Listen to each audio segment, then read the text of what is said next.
अवधूत चिंतन श्री गुरुदेव दत्त श्री स्वामी समर्थ।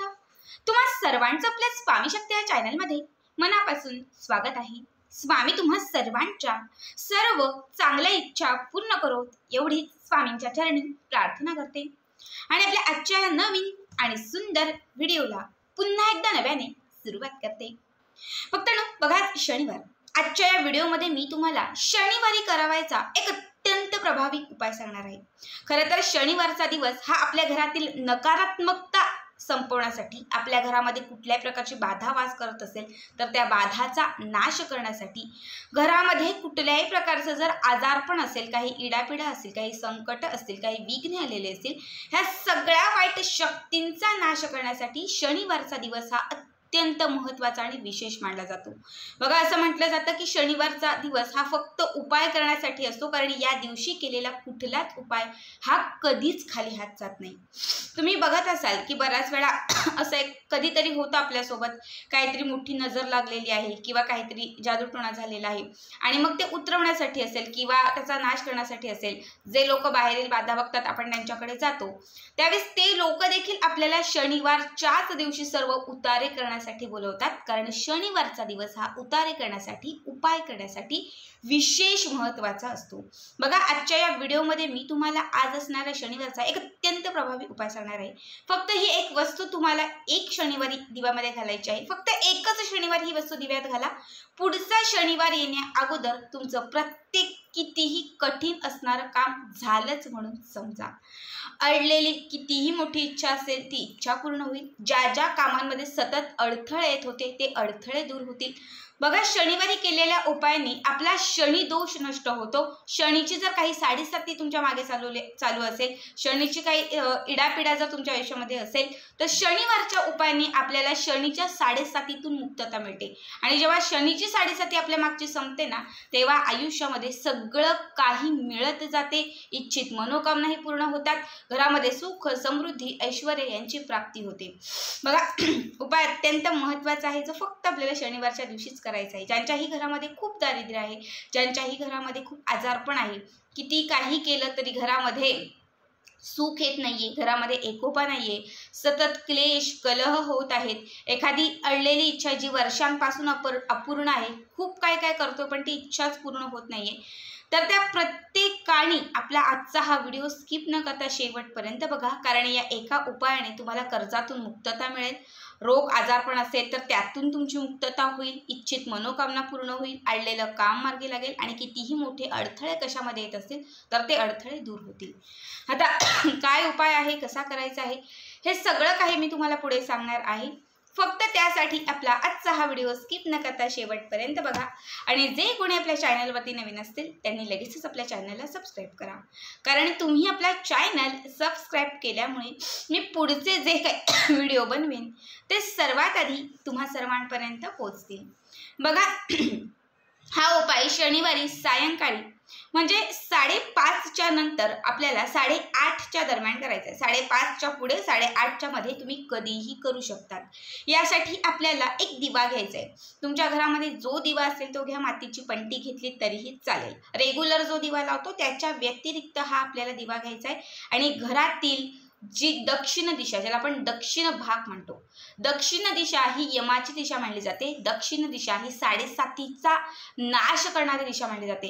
विघ्न, संकट, दुःख ह्या सगळ्यांचा जर नाश करायचा असेल तर दक्षिण दिशा ही महत्त्वाची असते। म्हणून दक्षिण, आपल्या घराचा जो दक्षिण भाग आहे त्या दक्षिण दिशेला आपल्याला हा दिवा लावायचा आहे। दिवा कुठलाही घ्या, दिव्यामध्ये 2 वातींची करून एक वात घालायची आहे, ठीक आहे। शक्यतो बघा, जर तुमच्याकडे काळ्या रंगाची वात असेल किंवा एखादा काळा कपडा असेल तर तो काळा कपडा गुंडाळा आणि त्याची एक छोटीशी वात तयार करा। नसेलच तर मग आपली कापसाची वात घेतली तरीही चालेल। ही वात या दिव्यामध्ये घालायची आहे आणि थोडंसं मोहरीचं तेल घालायचं आहे। शनिवारचा दिवस हा मोहरीच्या तेलांचा उपाय करण्यासाठी बघा विशेष महत्त्वाचा असतो। तुम्हाला मोहरीचं थोडंसं तेल घालायचं आहे, ज्यांच्याकडे नसेल त्यांनी साधं तेल घाला आणि आपण जी फोडणीला मोहरी घालतो, काळ्या रंगाची थोडीशी मोहरी घातली तरीही चालेल, त्यालाही आपण मोहरीचं तेलच म्हणतो, ठीक आहे। हे झालं की त्यानंतर आपल्याला या दिव्यामध्ये सगळ्यात पहिली गोष्ट टाकायची आहे ती म्हणजे 21 अख्ख्या अक्षता, ज्याला आपण तांदूळ असे म्हणतो, 21 अख्ख्या अक्षता घालायच्या। चिमूटभर तुम्हाला याच्यामध्ये हळद घालायची आहे। त्याच्यानंतर काय करायचं तर तुम्हाला 7 अख्ख्या काळ्या मिरी घ्यायच्यात. 7 अख्ख्या काळ्या मिरी घ्यायच्यात, आपल्या उजव्या हातामध्ये घ्यायच्या आहेत आणि स्वतःवरून उजवीकडून डावीकडे आणि डावीकडून उजवीकडे जातील अशा पद्धतीने त्या उतरवायच्या आहेत. घरातील एखादा व्यक्ती खूप क्लेश कलह करत असेल किंवा घरातील एखादा व्यक्ती खूप आजारी असेल तर त्या व्यक्तीवरूनही तुम्हाला ह्या उतरवायच्या आहेत. घरातल्या 4ही कोपऱ्यांना तुम्हाला ह्या स्पर्श म्हणजे टच करायच्या आहेत. जो मुख्य प्रवेशद्वार आहे या मुख्य प्रवेशद्वारावरून वरपासून खालपर्यंत 7 वेळा उतरवायच्या आहेत आणि त्यानंतर ह्या ज्या काळ्या मिऱ्या आहेत ह्या तुम्हाला त्या दिव्यामध्ये अर्पण करायच्या आहेत. अर्पण करत असताना इडापिडा नष्ट हो, माझ्या घरामध्ये सुख समृद्धी ऐश्वर्य पैसा यांची भरभराट हो असं तुम्हाला म्हणायचं आहे. आणि त्यानंतर या काळ्या मिरी तुम्हाला त्याच्यामध्ये घालायच्या आहेत. ठीक आहे. त्यानंतर घालून झालं की त्यानंतर एक छोटी वाटी घ्यायची आणि त्या छोट्या वाटीत पिवळी मोहरी घ्यायची. बघा, पिवळी मोहरी ही तांत्रिक गोष्टींमध्ये अत्यंत महत्त्वाची असते. किती मोठी नजरबाधा असेल, कितीही वाईट शक्ती काही त्रास देत असेल, कुणी घराची बांध घातलेली असेल, कुणी लक्ष्मी बांधलेली असेल, तर या सर्व गोष्टी खुल्या करण्यासाठी, बांधातून मुक्तता मिळवण्यासाठी पिवळी मोहरी ही विशेष महत्त्वाची मानली जाते. म्हणून पिवळी मोहरी एका वाटीमध्ये तुम्हाला घ्यायची आहे. या 3 बोटांनी ही पिवळी मोहरी थोडीशी त्या दिव्यामध्ये अर्पण करायची आहे. आणि अर्पण करत असताना हनुमान चाळीसा जे आहे ते तुम्हाला संपूर्ण हनुमान चाळीसा म्हणायचं आहे. फक्त 7 ते 8 मिनिटं तुम्हाला लागतील. थोडी मोहरी घ्यायची, त्यामध्ये अर्पण करायची, हनुमान चाळीसा म्हणायचं, पुन्हा थोडी घ्यायची, पूर्ण हनुमान चाळीसा म्हणेपर्यंत थोडी थोडी मोहरी जी आहे ती तुम्हाला त्यामध्ये अर्पण करतच राहायची आहे. ठीक आहे.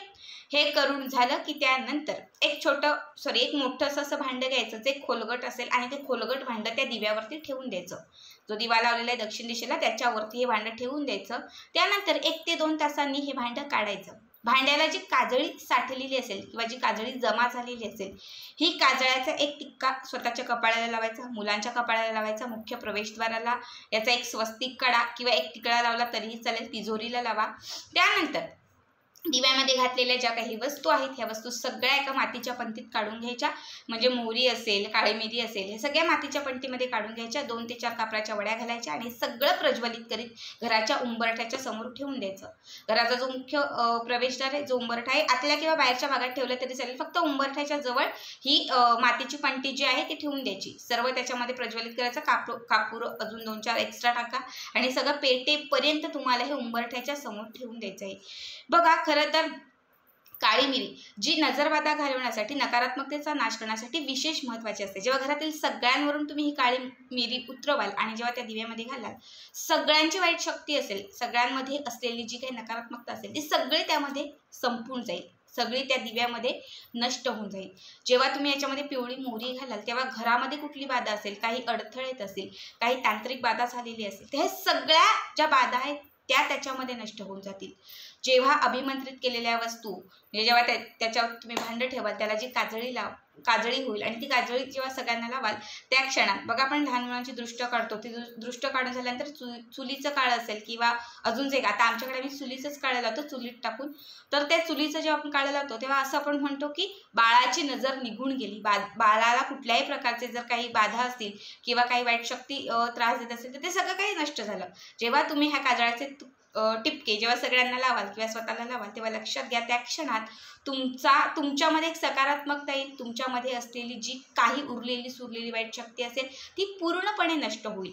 अडथळे काही होतोय तर ते अडथळेही नष्ट होतील. आणि जेव्हा तुम्ही त्या अभिमंत्रित केलेल्या वस्तू जाळाल, उंबरठ्याच्या समोर ठेवाल. उंबरठा म्हणजे काय, तर याच उंबरठ्यावरून आपल्या घरात नकारात्मकता येते, याच उंबरठ्यावरून आपल्या घरामध्ये सकारात्मकता येते. इथूनच आपल्या घरात लक्ष्मी प्रवेश करते आणि इथूनच आपल्या घरात अवलक्ष्मी प्रवेश करते. वेळोवेळी जर तिथे उपाय आपण केले तर आपल्या घरात लक्ष्मीच येते. जर आपण कधी उपायच केले नाही तर लक्षात घ्या आपल्या घरामध्ये अवलक्ष्मी प्रवेश करते. जेव्हा तुम्ही या गोष्टी प्रज्वलित करून तिथे ठेवाल तेव्हा तुमच्या उंबरठ्याच्या अवतीभोवती जर कुठला निगेटिव्ह ओरा असेल, निगेटिव्ह एरिया असेल, कुठली वाईट शक्ती तिथे जर थाण मांडून बसलेली असेल तर ती नष्ट होईल. या सगळ्या ज्या काही गोष्टी आपण जाळणार आहोत, ज्या नकारात्मकतेचा नाश करणार आहेत, याच्या धुराने किंवा याच्या वासाने सगळी नकारात्मकता घरातलीही आणि घराच्या बाहेरचीही नकारात्मकता घराच्या बाहेर निघून जाईल आणि घर पूर्णपणे पॉझिटिव्ह होईल. अत्यंत साधा सोपा उपाय आहे बघा. या उपायाने कामातील अडथळे, विघ्ने, संकटे सर्व काही दूर होतील आणि इच्छित असणाऱ्या सर्व काही मनोकामना पूर्ण होतील. तर आजचा हा साधा सोपा व्हिडिओ कसा वाटला कमेंट करा आणि पुढचे व्हिडिओ पाहण्यासाठी चॅनलला सबस्क्राईब करा. श्री स्वामी समर्थ. जय जय स्वामी समर्थ.